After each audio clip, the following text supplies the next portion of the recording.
So it's been about 8 months. And, after the election, I kind of went dark, as we say. Um, I was trying to figure out, like, why this happened, not just for my personal, but, why the country really made the decision that it made. And so I figured that I had to step back from everything that I knew to be true or to be logical. And I did what I didn't think I could do. I kind of stopped watching news. I stopped participating in the conversation for a few months. I, did a lot of spiritual work, which was really, really good. I got to see kind of how the other half lives. Those people who say, I'm not into politics. Politics is not me. That's not me. I got to kind of live that life for a couple of months, and I will say you can live that life. I didn't think it was possible. Like, how do you not know this? And how do you not know what's going on? And blah, blah, blah. You can. I mean, it can kind of glaze past you. You can kind of see news stories and things flip into your feed, but you can just go past it, just don't really even explore it or, examine it and be okay. And I think that was part of the thing, part of the education that made me realize that, we're kind of a victim of our own success here in this country.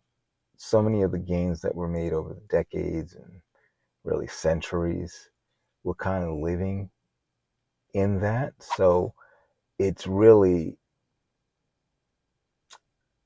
just really just so privileged to be able to say, I'm not into politics, because our four our foreparents, politics was literally in their lives, because they had politics said that they weren't free human beings. So there was no not being into politics. Politics governed their lives.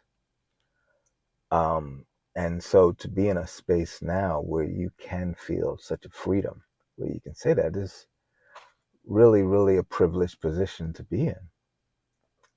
What else kind of came up for me is that um,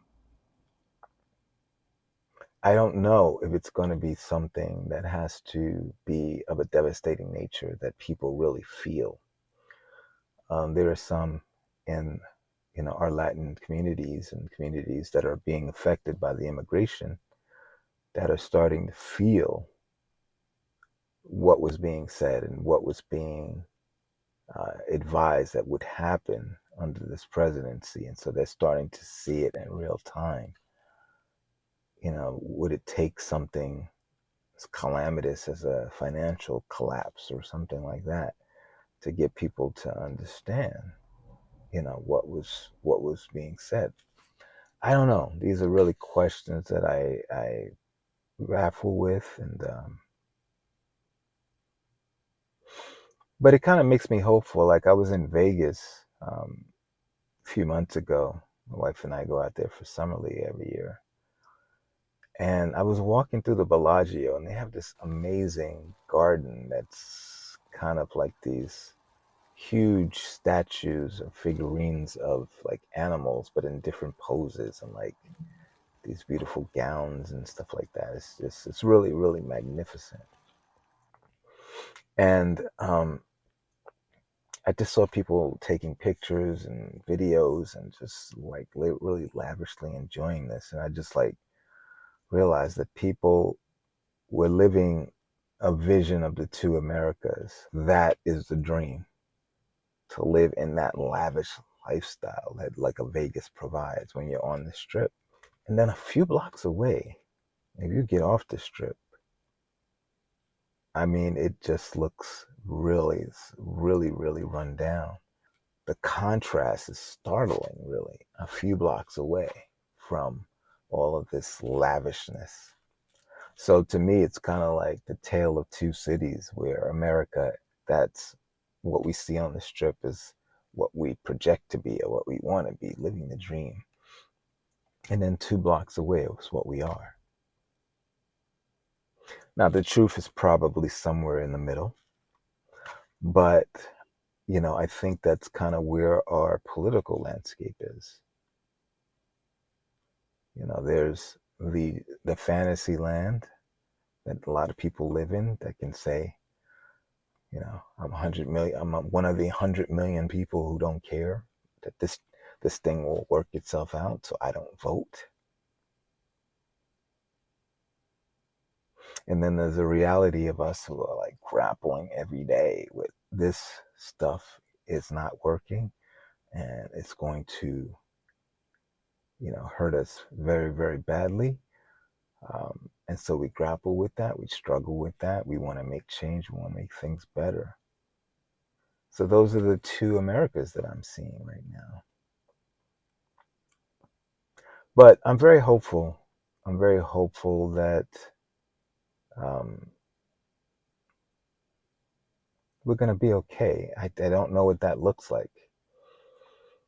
And I don't know what that's going to take. But I think, my gratitude has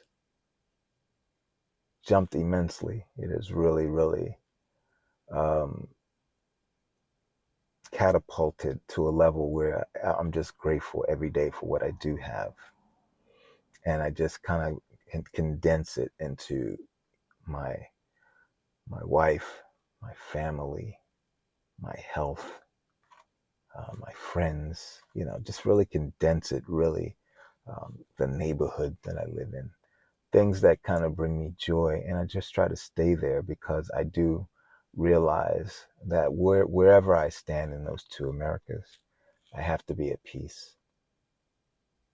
I have to take care of myself. So if that's one thing that I got out of these 8 months, and it's probably been the last 2 or 3 months have kind of been really dipping back in a lot. But if there's anything that I've gotten from those last 8 months is that I have to take care of myself. Kind of like, the instruction that we all get when we're on an airplane. If the pressure drops, put the mask on yourself first and then assist other people.